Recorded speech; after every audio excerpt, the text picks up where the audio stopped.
이 교리 공부 여섯 번째 시간으로 사과입니다. 다시 말하면 지금 사과라고 하는 것은 처음 시작이라고 하는 겁니다. 제가 왜 이런 이야기를 하느냐 하면 오늘 조금 복잡합니다. 조금 듣기가 어렵습니다.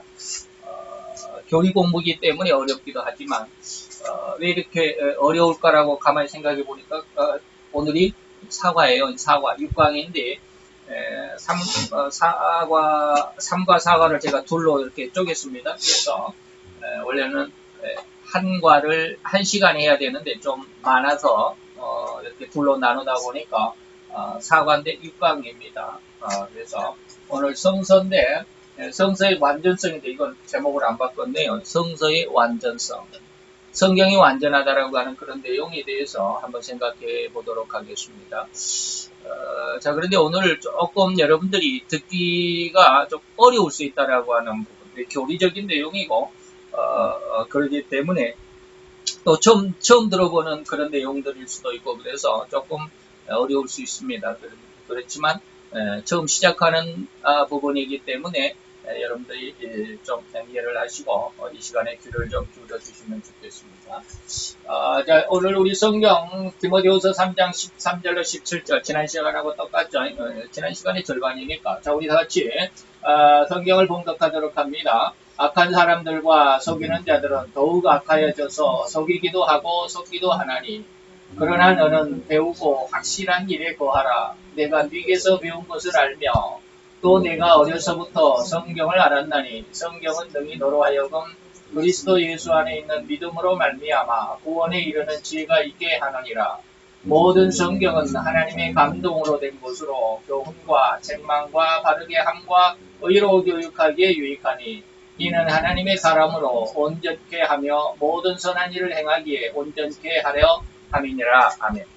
성경에 대한 가장 아름다운 전반적인 대답이 이 말씀이다. 뭐 다른 말씀도 많이 있지만 이 말씀을 선택해서 우리가 지난 시간부터 이 시간까지 배우는데 오늘은 성경의 두 번째 시간으로 완전성에 대해서 우리가 생각을 해봅니다. 자, 지금 제가 우리라고 자꾸 이야기하는 것은 어떠한 의미가 있느냐면 개혁주의라는 뜻입니다. 우리는 개혁주의. 좀 처음 들어보셨죠? 우리는 개혁주의 신앙입니다. 우리는 합동 정통파다, 우리는 백석파다, 이런 것 말고, 우리가 신앙의 어떠한 그 기준을 보면, 이제, 몇 가지를, 아주 많은 부류가 있을 텐데, 여기서는 제가 세 가지를 부류합니다. 우리 그 교회, 기독교 안에서 크게 두 분파를 나눕니다. 우리가 개혁주의 신앙을 가진 사람들이 있는가 하면, 신교 종파다 해가지고 여기에서는 다른 어떤 것을 말하기보다는 제세례파, 세례를 다시 한번 줬다, 제세례파다. 헬라어 원어로는 아가 밥티저라고 한다는데 그런 거 알 필요 없이 어쨌든지 그런 개혁주의 신앙과 로마 가톨릭의 신앙, 그래서 신교 종파라고 하는 이런 세례파, 제침례파 그러는데. 이러한 종파와 그 어떤 교리를 조금 비교해 가면서 우리 교리를 더욱 확고히 하고자 하는 그러한 시간을 갖도록 하겠습니다. 자, 다시 말하면 우리 개혁주의 신앙은 지금 우리가 지칭하는 정통적인 신앙이다라고 이렇게 말을 하고 주장을 할 수 있는 것인데 개혁주의 신앙은 성경의 영감록을 택하고 있습니다. 우리가 지난 시간에 배웠죠. 성경의 영감록은 성령의 감동에 의해서 쓰여졌다. 그래서 유기적인 영감설이다. 완전 영감설이다. 완전 영감설 속에는 글자까지 하나님께서 선택하게 했던 축자 영감설이다. 이런 말씀 기억 못하겠죠? 교리니까 한번 듣고 지나가도 됩니다. 그러나 그 기준은 한번 들어봤다라고 하는 것도 굉장히 중요하죠. 그래서 그 영감록을 우리는 채택을 하는데 로마 가톨릭이나 신교 종파는 이 성경 영감록을 부인합니다. 그래서 그런 어떤 다른 점을 잠깐 말씀을 드립니다. 로마 가톨릭은 개혁주의 우리 신앙과는 달리 성경의 권위, 성경이 얼마나 중요하냐라고 하는 그 권위를 교회에 두었습니다. 이게 무슨 뜻일까요? 우리 개혁주의 신앙은 교회가 아무리 훌륭하고 아름다울지라도 성경 위에 둘 수가 없습니다. 성경과 동등하지 않습니다. 다시 말하면 성경이 최고다라고 하는 겁니다. 그래서 교회는 세상 안에 교회가 있는데 어떤 한 기관으로서 교회는 어지러울 수 있습니다. 다시 말하면 죄가 있을 수 있습니다. 그래서 교회 안에 교회가 죄가 있다라는 말이 좀 잘못됐고 교회 안에 구성원이 잘못될 수 있습니다. 그죠? 그래서 서로 그냥 뭐 장로와 목사가 싸우고 집사와 집사가 싸우고 뭐 그런 일들 제가 예전에 많이 말씀을 드렸는데 교회 자체는 예수님이 세웠기 때문에 교회 자체는 흠이 없는데 그 교회 안에 들어있는 성도들이 흠이 많아요. 뭐 이런 것까지 우리가 생각을 해본다면 우리는 교회가 아무리 훌륭하다 할지라도 성경 아래에 있습니다. 성경이 최고다라고 하는 것입니다. 개혁주의 신앙은 그렇습니다. 그런데 로마 가톨릭은 성서를 교회와 동등한 위치에 놓습니다. 무슨 말인지 우리 개혁신학과 조금 다른 면이 있죠. 우리는 성경이 최고다. 그리고 그 밑에 교회가 있다. 성경의 은혜 안에 교회가 있다라고 이렇게 표현하는데 로마 가톨릭은 이것을 동등한 입장에 놓습니다. 교회와 성경의 권위가 동등하다. 그래서 성서와 교회는 동등하다라는 견해인데 좀 차이가 있죠. 이것을 좀 알 수 있었으면 좋겠고요. 또 신교 종파, 방금 말했던 제세례파다, 제침례파다라고 하는 신교 종파들은 성경의 권위보다는 개인적인 깨달음. 제가 요즘에 성경은 많이 경험이 돼야 된다라는 말씀을 많이 드리는데 이걸 잘못 해석을 하면 개인적인 깨달음, 신비적인 개인적인 깨달음과 혼돈할 수 있습니다. 그래서 신교 종파들은 개인적인 깨달음을 이야기할 때 어떤 의미를 가지고 있는지 그리고 제가 개인적인 어떤 성령의 영의 은혜의 감동을 말할 때 어떤 의미가 있는지 이걸 구분할 수 있어야 됩니다. 저는 철저하게 성경에 기록된 내용이 여러분들에게 경험이 돼야 된다. 성경 말씀 그대로. 쉽게 말하면 아침에도 말씀드렸지만 우리 가정에 분란이 있는 걸 저희 형님하고 이렇게 전화로 대화를 하면서 느껴지는 게 뭘 느꼈느냐면 갈멜산의 엘리야의 대결을 떠올리게 됐습니다. 그럼 제가 지금 저희 집과의 문제를 제가 해결하려고 하는 그런 과정 중에서 전혀 내 주장만 세우려고 하는 것이 아니고 상대방의 잘못된 것을 들춰내려고 하는 게 아니라 상대방 아까 아침에도 말씀드렸지만 상대방의 잘못을 들춰내려면 절대 분란이 가시지 않습니다.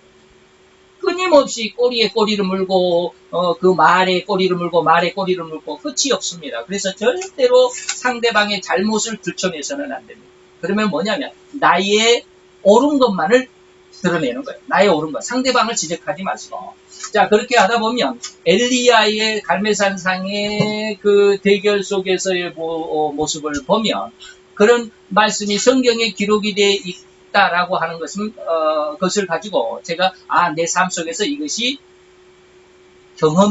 그대로 그대로 그 모습이 재현돼 가는구나라고 하는 것을 느낍니다. 나중에 이런 말씀이 나올는지 모르지만 제가 처음 이제 은혜를 받고 성경을 이렇게 배울 때 어떤 성경의 말씀이 나한테 적용해서 이 말씀이 나한테 적용되나라고 생각을 했을 때 처음 은혜를 받았을 때는요 굉장히 그게 어색합니다. 꼭 아전인수 같아요.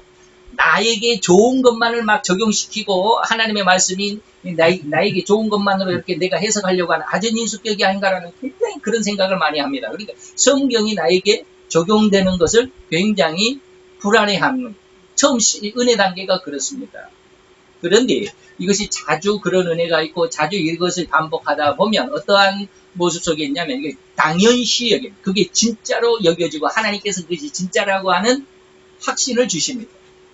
그래서 저는 계속해서 하나님의 말씀을 많이 알아야 된다. 그래서 그 말씀이 내게 이루어져 가는 것을 느껴야 되고 체험해야 된다라는 그런 뜻이고요. 여기에서 신교 종파의 개인적인 깨달음은 오늘 여기에서는 많이 말씀을 드리지 않을 것입니다. 너무 복잡하니까. 그런데 이 사람들 신교 종파의 개인적인 깨달음은 성경의 말씀과는 달리 개인적인 성령의 어떠한 은혜다, 성령의 감동이다, 성령의 음성을 들었다, 이런 것들을 주장하거든요. 그런데 그런 잘못된 그런 기도자들의 그 음성을 들었다, 무슨 성령의 감동을 받았다라고 하는 것이 잘못된 경우가 뭐냐면 성경에 기록이 없으니까요.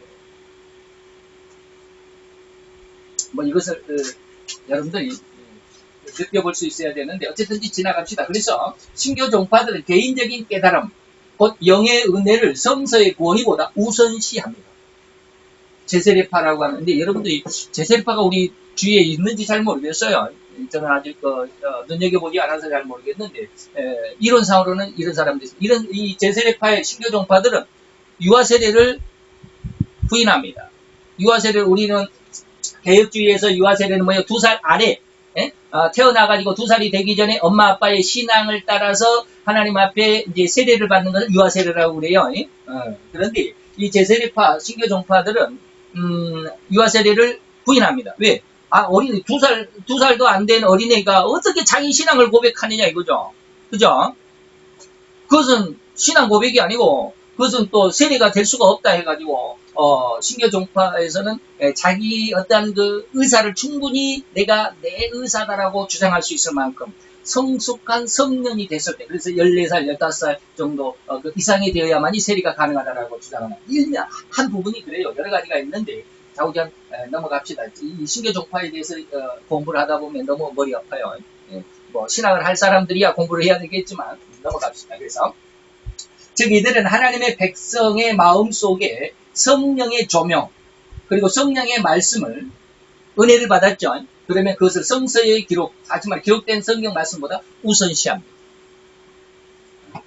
이게 우리 개혁파 신앙하고 좀 틀리죠. 개혁 신앙은 제가 주장하고 늘 경험을 해야 된다고 하는 것은 성경 말씀이 기록이 돼 있을 때 그것이 내게 경험으로 이루어져야 되고 경험으로 하나님이 나와 만나져야 되고 이런 말씀을 많이 드립니다. 좀 틀리죠. 그래서 정통적인 개혁파의 신앙은 가톨릭 교회를 성서와 가톨릭 교회의 그래야 되는데 가톨릭의 말이 좀 이상하네. 가톨릭 교회에서는 어떻게 하냐면 교회를 성서와 동등한 위치에 놓는 그러한 신앙과는 다르다 이거죠. 개혁파 신앙은 가톨릭의 교회를 성서와 동등하게 놓는다거나 신교 종파들의 개인적인 신비의 경험을 성서보다 우위에 놓는 등의 신앙을 배격한다. 이해할 수 있어야 됩니다. 배격하면서 개혁파의 신앙은 더욱 성경을 중심으로 하고 성서는 은혜를 받는 신적인 방편의 기준으로 삼는다. 이 말을 제가 제대로 100% 이해를 못하고 있는데 신적인 방편의 기준이라는 건 제가 지금까지 말씀드린 거예요. 성경에 기록된 내용들은 우리가 경험할 수 있어야 돼요.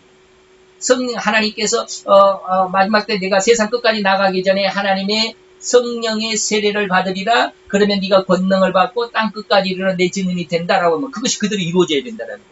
제 주장은 그것입니다. 우리 개혁파에서도 그것을 주장한다라고 저는 믿습니다. 자, 그래서 그 성도들에게 주어지는 신비한 어떤 경험이나 성령의 역사 등은 절대로 성경 말씀에 기준을 둬야 됩니다. 성경에 기록이 없는 것을 내가 경험했다? 그러면 좀 그것은 그냥 은혜로 하나의 참고로 여러분들이 생각을 하고 그것을 100% 믿어서는 안 됩니다. 참고용으로는 될 수 있습니다. 또 개혁신앙은 성서의 명백성을 절대로 수호합니다. 성서가 완전하고 확실하다, 명백하다, 틀린 것이 없다. 우리가 지난 시간에 성서에 대해서 배울 때 성경은 하나님의 말씀이 들어있다? 아니다. 성경은 하나님의 말씀이 들어있는 것이 아니고 하나님의 말씀이다라는 말씀을 강조했습니다. 성경 안에 사단의 말도 있고 사람의 말도 있고 잘못된 범죄한 행각들이 있고 그런 아주 지저분한 내용들도 있지만 그러나 성경 말씀이다라는 거예요. 왜? 그러한 인간의 삶의 모습 전체를 아울러서 하나님이 하나님의 구원의 길을 인도해 가시고 하나님의 성도로서의 올바른 신앙의 성장을 이루어 가시기 때문이다라고 하는 말씀을 지난 시간에 들었죠. 그래서 이게 명백성이다. 그래서 성서는 하나님의 말씀이다. 들어있다가 아니라 말씀이다 라고 규정할 수 있어야 돼요. 그래서 더욱이 성서에서 인간이 이해할 수 없는 신비한 진리들이 내포되어 있죠. 그죠? 아직은 내가 깨달을 수 없고, 아직은 알 수 없는 그런 일들이 상당히 많아요. 상당히가 아니라 무지 많죠. 그런, 많은 신비한 것들이 내포되어 있다라는 거 부인할 수가 없죠. 그리고, 그러나, 부인할 수 없지만, 그러나, 이 말씀을 잘 들어보셔야 돼요. 구원에 필요한 지식은 성서 어디에나 동일하게 나타나지는 않는다. 제가 이 말이에요. 상당히 헷갈렸어요. 이게 도대체 뭔 말이야? 그래서 헷갈렸는데 자세히 읽어보면 이해가 됩니다. 성경 어디에서 다시 말하면 창세기나 또 계시록에 이르기까지 성경이 뭐 우리가 66권이라고 그러는데 그 성경 66권 어디에서나 동일하게 나타나지는 않아요. 동일하지는 않아요. 그러니까 성경에서 만약에 마태 24장은 종말론에 대한 예수님의 말씀이다 그러면 그 종말론에 대한 예수님의 말씀이 창세기부터 계시록까지 다 있는 건 아니잖아요. 동일하게 나타나죠. 그 성경 자체가 아주 특징을 가지고 있습니다. 늘 말씀을 드렸듯이 유다서는 25절밖에 안 되는 짧은 성경이지만 이단과 정통에 대한 신앙을 명백하게 규정을 해주고 있습니다. 그래서 여러분들이 유다서를 잘 배우면 우리의 신앙의 정확성을 기할 수 있습니다. 아주 중요하죠. 그런데 다른 창세기가 뭐 이단과 정통에 대해서 배울 수 있다. 그럴 수는 없잖아요. 이런 것처럼 구원에 필요한 지식이 성서지에 동일하게 나타나지는 않아요. 동일하지는 않지만 단순한 방법으로 이 구원에 대한 방법이 기록되어 있기 전달된 것이므로 구원을 열망하는 자들이라면 누구나 교회나 성직자에서 그 다음에 다시 말하면 목사의 설교에 의존하지 않고도 스스로 이 구원의 지식을 얻을 수 있다라고 주장한다. 라고 이렇게 우리 개혁파의 교리 안에 이것이 들어 있습니다. 근데 이거 굉장히 조심해야 됩니다.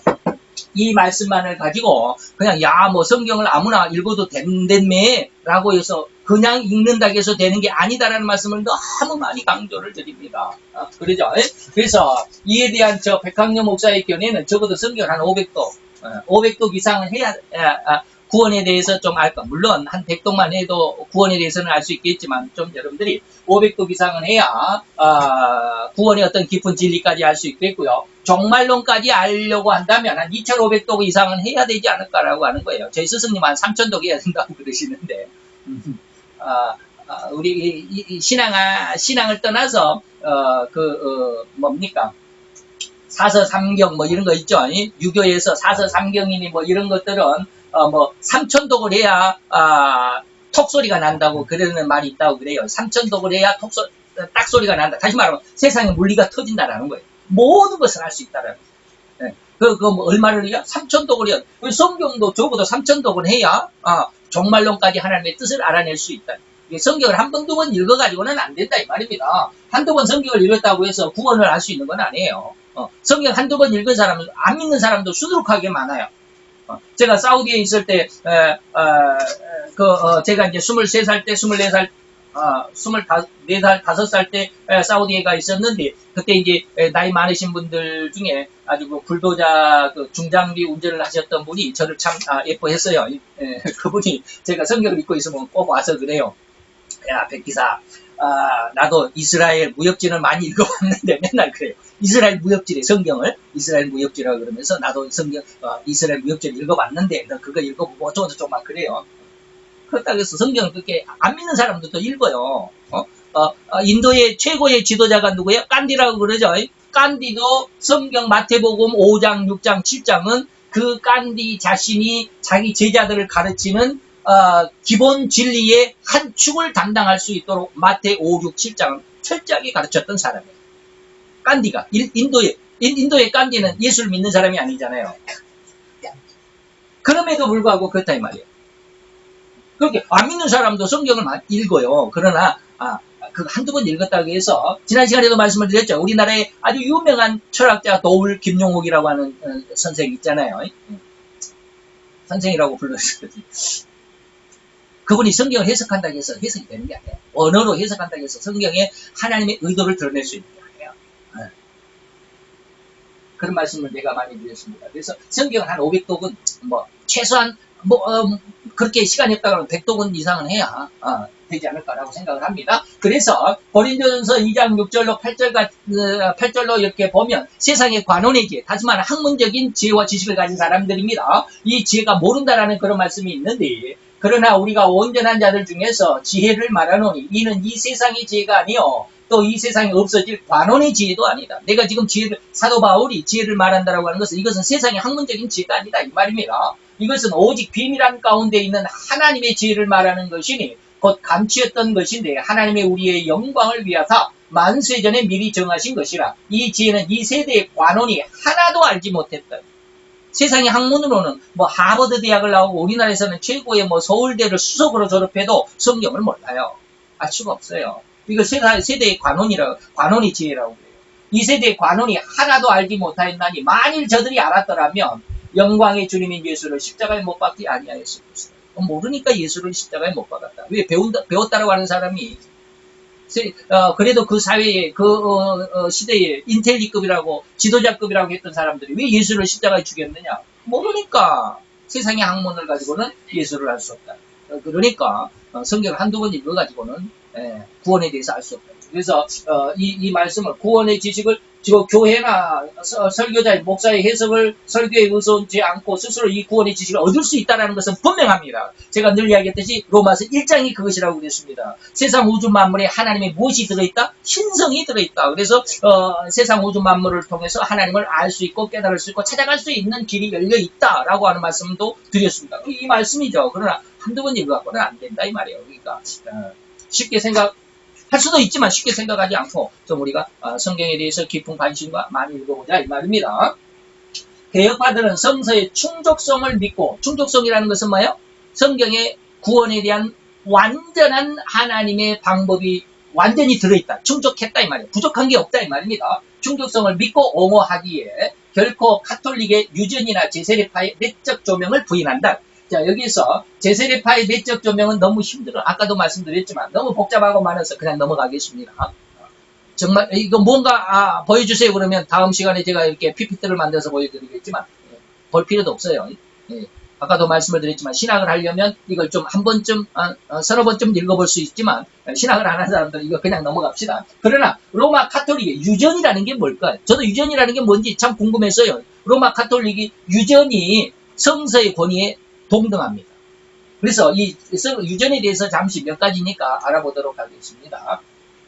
추천은 여기 쭉 밑에 있습니다. 네이버 블로그에 여기서 따왔는데, 가톨릭의 유전이라는 게 뭐냐면 천주교회는 교회와 전통의 권위를, 교회와 전통과 성경이 동등하다라는 거예요. 자, 교회의 권위, 그들에게 스스로 전통이 있죠. 전통이라고 하는 그 전통, 교회의 권위와 전통의 권위가 성경의 권위와 동등하다라고 그러는데, 1546년 트렌트라고 하는 종교회의에서 유전, 바로 이 교회나 전통의 권위를 성경의 권위가 동등하다라고 여긴다라고 하는 그 유전이 성경과 동등한 권위를 갖는다라고 선포를 했다고 그래요. 자, 여러분들 우리가 주기도문 할 때 뭐예요? 거룩한 공회와 그러죠. 거룩한 공회가 교회입니다. 거룩한 공회와 성도의 교제를 우리가 믿는다고 그러잖아요. 그렇게 교회를 믿는다. 그 교회가 뭐냐면 원래 영어에는 보면 캐톨릭이라고 되어 있습니다. 카톨릭 교회를 믿느냐? 아니 그 당시에 종교회의에서 로마 종교회의에서 이렇게 했던 그 종교회의의 내용이 그 교회가 바로 그때는 이 교회가 없어가지고 그렇게 했다라고 그런 말씀을 제가 들은 적이 있어요. 그때 거기 카톨릭 교회를 우리가 주기도문에도 있으니까 사도신경입니까? 사도신경에 있으니까 우리가 그것을 고백하니까 우리가 카톨릭 교회를 믿느냐? 그게 아닙니다. 천주교회, 카톨릭 교회는 트렌트 회의에서 유전을 성경과 동등한 권위를 갖도록 했는데, 천주교의 유전의 내용은 어떤 것이 있느냐? 유전이라고 하는 게 뭐냐면 14권, 15권이 있는 외경이라고 하는 성경이 있습니다. 우리가 성경 밖에 있는 성경입니다. 그러니까 여기에 벨과 용이라는 어떤 것도 있고, 유다복음도 있고, 베드로복음도 있고, 막 그래요. 그런 어떤 성경들이 있는데, 그것을 우리는 정통성에서 조금 밀린다 해가지고, 정통성, 통일성, 이런 것들을 가지고 해가지고 성경 66권을 만들었고요.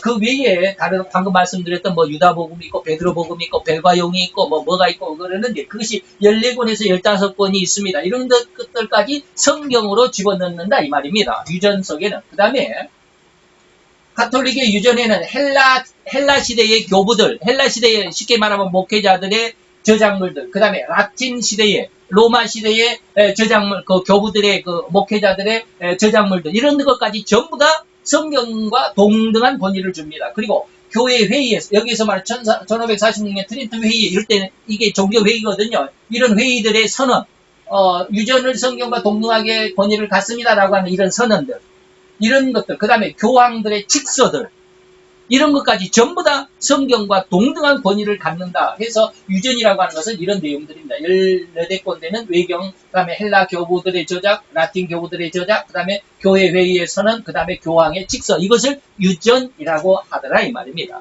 이런 건 말하니까 어지럽죠. 정신없어요. 관심도 안 가고 정신도 집중이 안 되고 뭐 말하는지도 잘 모르고, 이런 건 신학생들이나 배우는 거예요. 그러나 우리가 일반 성도들도 신앙을 하는데 교리가 굉장히 중요합니다. 교리가 없으면 자칫 이단들이 와가지고 이것이 옳다 그러면 거기에 휩쓸리기도 쉬워요. 교리로 우리가 반드시 내 중심을 잡을 수 있어야 되겠죠. 그래서 천주교의 특징적인 교리들 가운데에 예를 들면 연옥이라고 하는 것이 있습니다. 연옥은 뭐요? 우리가 이 육신의 삶과 천국의 가운데 중간 지옥이 있습니다. 그걸 연옥이라고 그러는데 인간이 죽으면 영혼이 연옥에 들어간답니다. 천주교의 교리는 그래요. 연옥에 들어갔다가 이 세상 속에 있는 그 자손들이나 그 나머지 살아있는 사람들이 그 죽은 사람들을 위해서 열심히 기도하고 열심히 헌금하고 하면 그 기도와 그 헌금에 의해서 이 연옥에 있는 사람들이 천국으로 가기도 하고 지옥으로 떨어지기도 하고 헌금을 제대로 안 하면 지옥에 떨어지고 뭐 이러한 견해가 있습니다. 연옥이란 말이 베드로후서에 있기는 있습니다. 그 다음에 사제직, 우리는 목사라고 그러지만 거기는 사제라고 그러죠. 사제직, 그 다음에 우리는 예배라고 하는데 거기에는 미사, 그 다음에 화채설, 이번에 인터넷에 뉴스에도 나오고 난리였죠. 천주교에 가가지고 그 빵 하나, 그 빵떡 이렇게 조그마한 그들은 그 예수님의 몸이다라고 하는 그 빵떡 하나씩 주는데 그것을 받아와가지고 거기에다가 예수 욕을 써가지고 불태운 그런 장면, 그 워마든가 하는 그 여자들의 그 모임, 남자 혐오 사상을 갖는 사람들의 모임에서 그걸 그런 사진을 올리고 매 주일마다 천주교 하나씩 불태우겠다라고 하고 경고를 하고 지금 난리죠. 그런 거 있습니다. 그게 이제 화채설이 바로 뭐냐면 바로 그 떡 한 조각을 주면서 예수님의 떡과 포도주 아시죠? 그 떡이 바로 예수님의 몸이다라고 하는 그 화채설. 그 다음에 죽은 자를 위한 기도. 이건 뭐예요? 연옥에 있는 자들을 위해서 기도하면 천국으로 갈 수 있다라고 하는 죽은 자를 위해서 기도. 스펄전 목사님이 이 죽은 자를 위해서 기도에 대해서 굉장히 강력하게 지적을 합니다. 한 번은 스펄전 목사님에게 초청이 왔다고 그래요. 그래서 천주교에서 이렇게 큰 기도 집회가 있으니까 와라.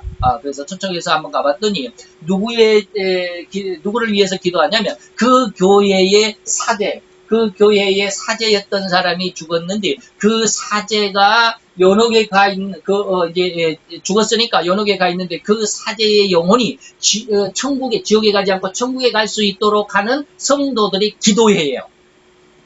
무슨 말 이해가 됩니까?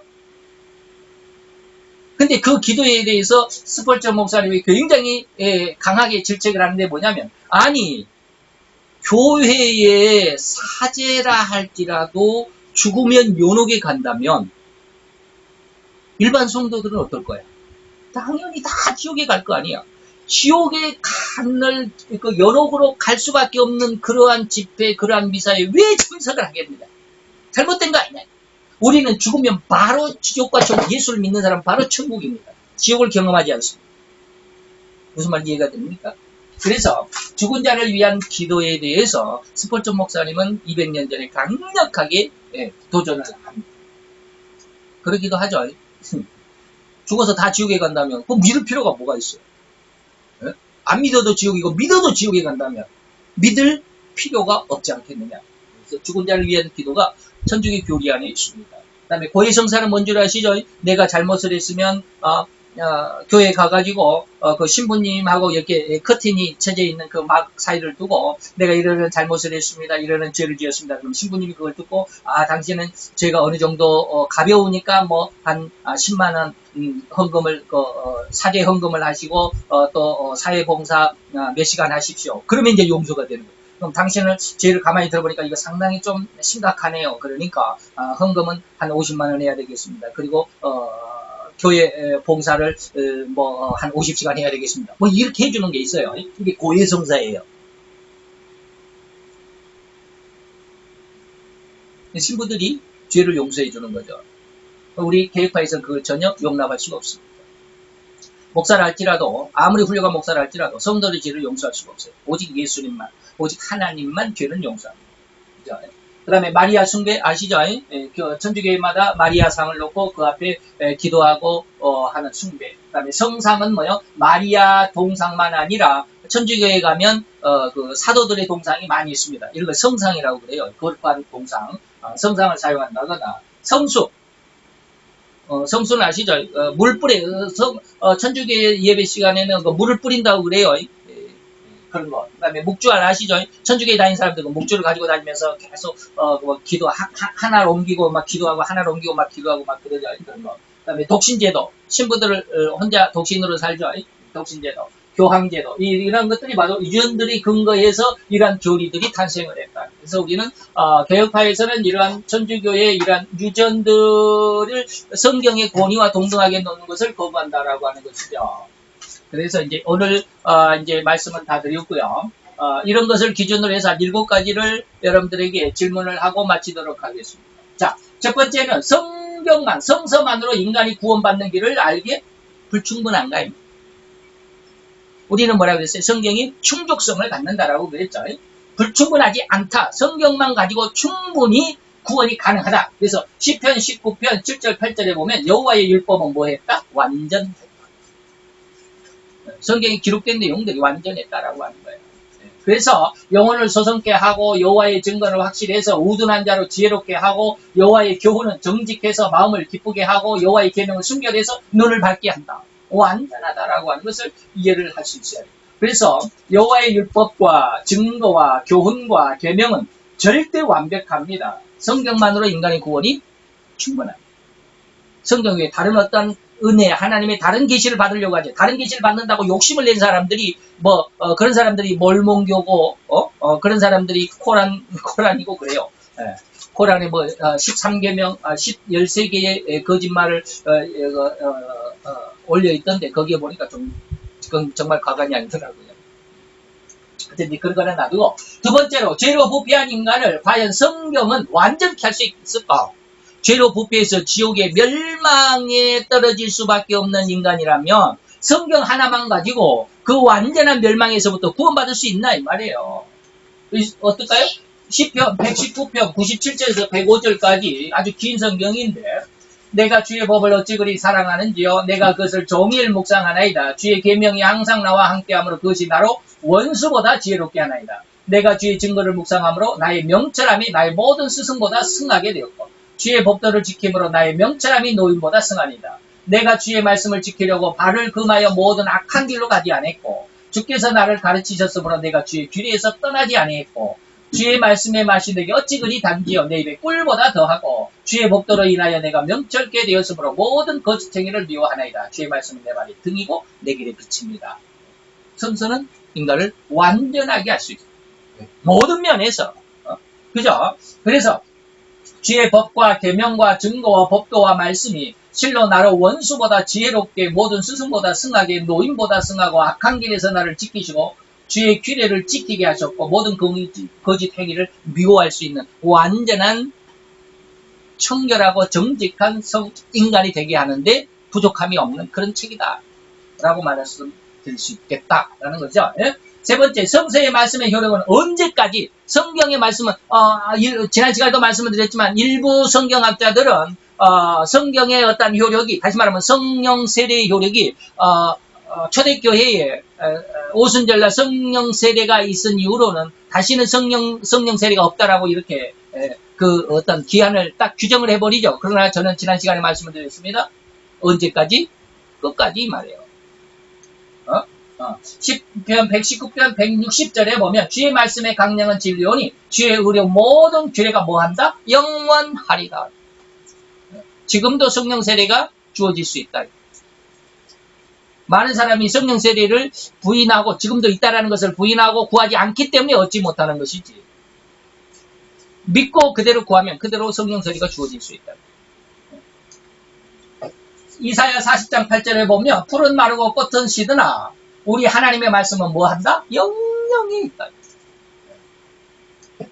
그래서 주의 규례와 말씀은 영원하다. 주의 말씀의 효력은 언제까지 기간이 정해져 있는 게 아니다. 4번 네 번째, 하나님은 자신의 뜻을 따라서 기록한 성서로 자신이 하시고자 하신 목적을 다 이룰 수 있을까? 하나님은 성경으로 하나님이 이루시고자 하시는 말씀에 모든 것을 말씀하셨는데 그것을 다 이룰 수 있을까? 그것이 완전할까? 이 말이죠.